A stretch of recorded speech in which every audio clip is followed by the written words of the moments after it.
which is dry eye disease, almost synonymous with dry eye. Dry eye is a problem that involves not only the aqueous or the watery substance of the tears, which comes from the lacrimal gland, which is up here, guys. It's located right up here underneath. But it also has to do with all the various types of glands that are in the eyelids. So we have 45 glands here, roughly, on each side, which are called meibomian glands. And they're responsible, as well as other glands of the lids that are not in that same 45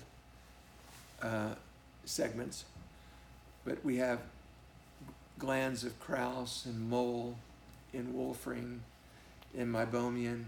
Okay, so all those contribute to lipids, proteins, oils, sebaceous material, mucin, and all these ingredients coming from the lid glands, they combine with the aqueous, the watery part of the lacrimal gland. That then allows the tear layer to be evenly coated across the eye and not splotch up or dry up or evaporate. So when patients have ocular surface disease, almost always they need their lids treated.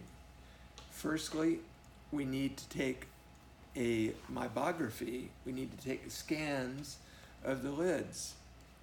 And that's going to direct us as to what we think their prognosis is going to be.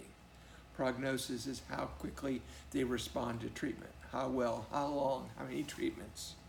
So we can take a look at the meibography, and that's going to tell us how badly are those lid glands damaged, how many are dead, how many have partial vitality, how many are actually functioning well. And using the keratograph will not only tell us about meibography, but it's going to tell us about the tear breakup time, also known as BUT. And it's also going to tell us about the lipid layer. And we'll be able to see the topography, so that shows us how the tears are breaking up. So that, but even without meibography, we know that we need to do all these other tests, which will be, the next thing what needs to be done is BLEFX. BLEFX needs to be done, and that's to clean, to exfoliate the lids, both upper and lower lids, of all the scurf, which is the flakes and debris from blepharitis caused by bacteria, and cleaning up the demodex, the collarettes that are wrapped around the hair follicle, the lid follicle. So it cleans up all that, and now after cleaning up all that, it's now up to the patient to maintain that cleanliness by using Blefadex lid wipes each evening, every evening, by taking the lid wipes, first starting on the lower lid of one eye, let's say the right, and then going to the lower lid of the left eye.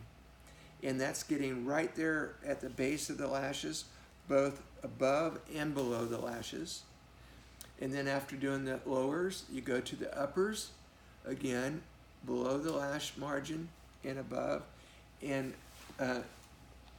rubbing along that lash line to really keep things clean. The patient also is now going to need eye lux, so whereby that we heat the lids, both the inside of the lid and outside, and then we bring the two paddles together and express the glands free of all the constipated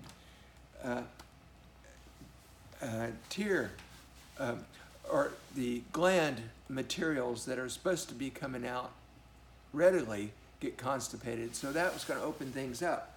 But then it's up to the patient to maintain that opening, that freedom of the glandular material coming out by using heat.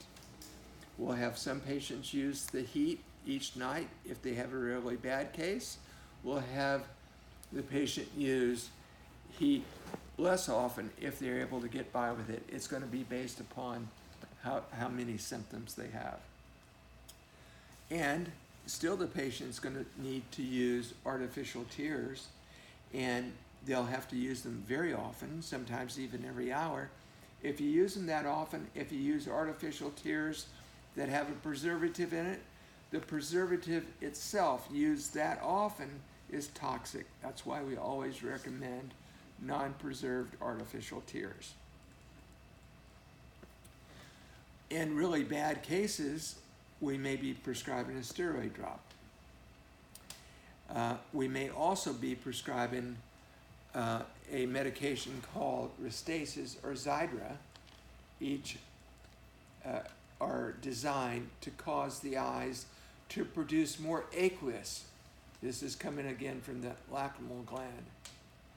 And this is much more commonly used in cases of autoimmune disease such as Raynaud's or sarcoidosis or lupus, or if you have some bowel problems with all the different autoimmune diseases, okay? So now let's pause that for just a moment and think, are there some areas I'm missing?